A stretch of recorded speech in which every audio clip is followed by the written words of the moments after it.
I did one of these.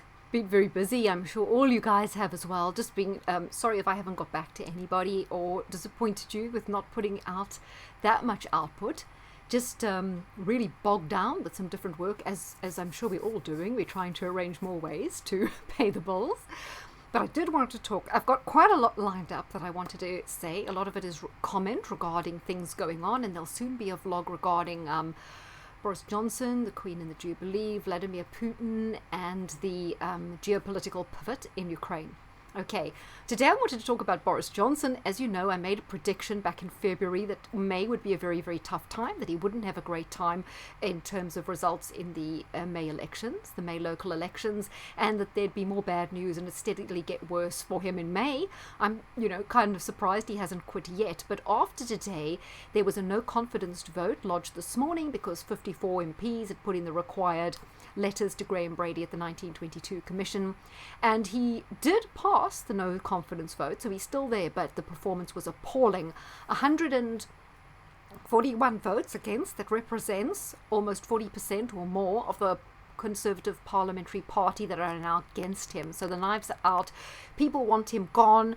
Basically, I'm sort of indifferent because I think that whoever's there is going to be following the same policies. But on the other hand, it's not looking good for him. I think there can be another vote triggered in another 3 months and another 6. So he's going to struggle to survive from now on, even if he makes cabinet reshuffles. Currently, we've got one of the weakest front benches on both Labour and Conservative side that we've ever had. A lot of no marks, real lightweights. It's not a good government. It's a bit of a catastrophe. But anyhow, I wanted to talk to you about who's going to be next. Who will be the next Conservative leader? I have looked at both these guys' charts, which are not that interesting because we don't know the time, although in one case I did get a read on it. But I was triggered to do this broadcast because we had Davos, of course, but we also had the Bilderberger meeting in Washington, D.C. this past weekend. And who was there from the UK? Michael Gove, right, and Tom Tugendhat, who has been there before in 2019.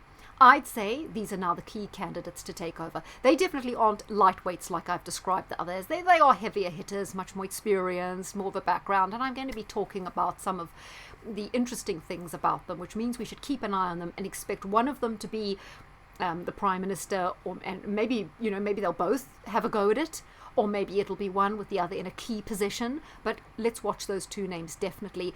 And David Lammy from the Labour Party was over. He's from Labour, and he was at Bilderberg as well. So maybe he'll soon be taking over from Keir Starmer as the Labour leader. He does have a show on LBC, which is a heavy propaganda-pushing radio station. So I guess he's trying to be familiarised and popularised with the public, right? Key about Michael Gove. I'll say something else about him. Foreign policy, he's a neocon, right? He's very much into war. He was very much supportive of Tony Blair's Iraq policy. He was devastated when most of the MPs voted against intervention in Syria. That was back when Cameron was in power, very upset about that. And apparently he shouted, "A disgrace, you're a disgrace," at various Conservative and Lib Dem rebels who didn't want that. So he's heavily invested in the whole war machine. And mentions their health. I'm not too worried about that. Scottish independence. Also interested in this statement. Gove has described himself as a proud Zionist. He supports United Israel's appeal fundraiser. Okay, most Conservatives do.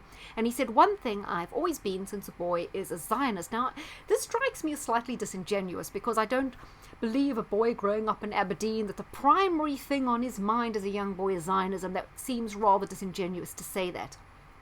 I would also say he seems to have a fervour for Zionism in the Israel state, and to me that doesn't reflect that he's concerned about the people that actually live there. Support for the Israeli state is more confirming to the world that he supports the Rothschild New World Order agenda, the Rothschild and their associates, because it's not just them.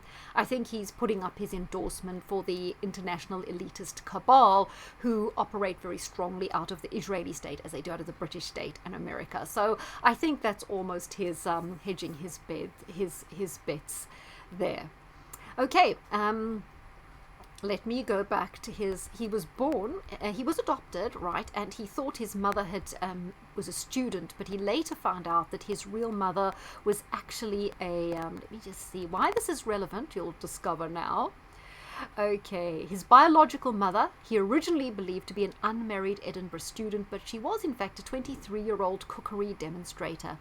So he was born up in Aberdeen. Now, why that's interesting is not so far to the west of Aberdeen, I suppose it's maybe 50, 70 miles, is the school called Gordonston, where Prince Charles and his father were sent. Zara Phillips went there, the royals go there. It's kind of an elitist school. So we don't know who his father is, but could someone from that school have got together with his mother so that he always had this pedigree, right? And he was always being earmarked because someone somewhere knows who his father is. I mean, that's conjecture, but I do find it quite interesting to look at. Let's look at Tom Tugendhat. By the way, Michael Gove is a Virgo with loads of planets in Virgo, which doesn't make him typical leadership material, and obviously we don't know his time of birth. So here's Tugendhat, who is a Cancer. He's he's not a Cancer at all. He's yes, he is 27 June 1973. He's a Cancer, and he was in the army. He has Mars in Aries opposite Pluto, typical placement for someone in the army.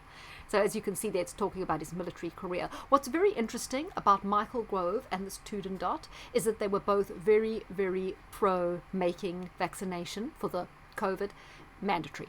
Right, very keen. Both of them spoke very vehemently about that and the endorsement of that. So can you see how agenda-driven they are? We've got a neocon.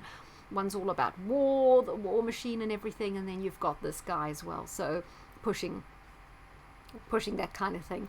So the difference between them, one's supposedly a Brexiteer, the other one's a strong Remainer, which I don't think it makes any difference at the moment. While we're all on the world economy, we're all on the same script, aren't we? Even America, Canada, Australia, they're not an EU, but we were all the same script, so I don't think that makes a difference. It tells you here that he was also a partaker of the 30th of May 2019 Bilderberg meeting in Switzerland. It says that during the December 2019 general election, he was very upset at anti-Semitism he had faced during the campaign. I find that very strange, because he said this was in Kent that he was running in Tunbridge, and he said it's very un-Tunbridge and very un-Kent to be this anti-Semitism. So I wonder what was really going on there, because it does kind of seem a little bit odd.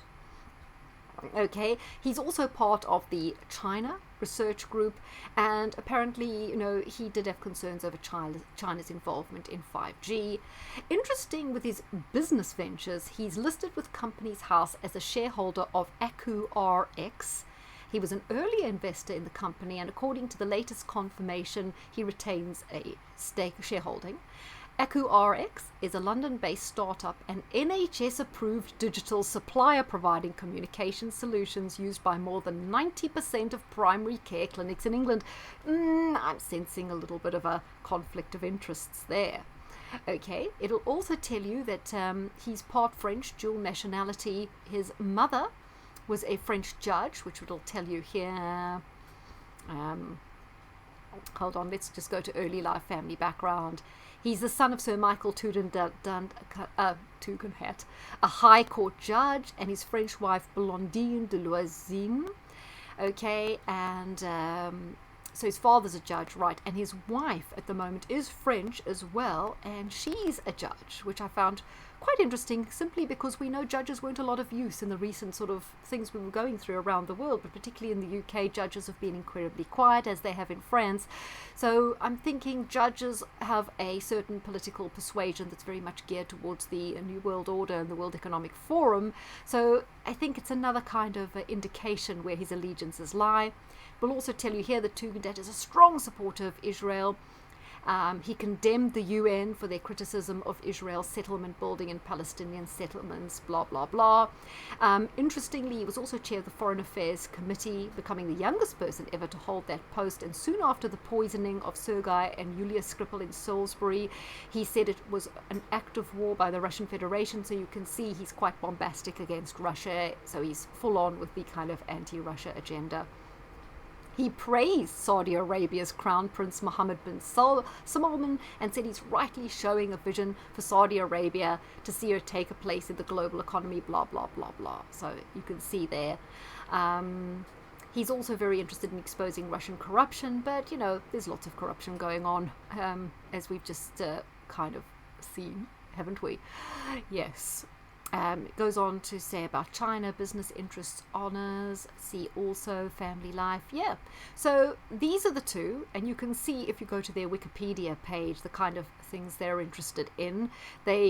One is very, very pro-EU, pro-globalist. The other one is very much a neocon. So these would be perfect people to take forward the global agenda, wouldn't they? So you can certainly see why they will be perfect candidates to replace Boris, even better than Boris in many ways. They're not lightweights like Liz Truss and Rishi Sunak, who are basically very inexperienced and don't have an awful lot of nous. These are heavier hitters, although I in no way endorse or approve of them.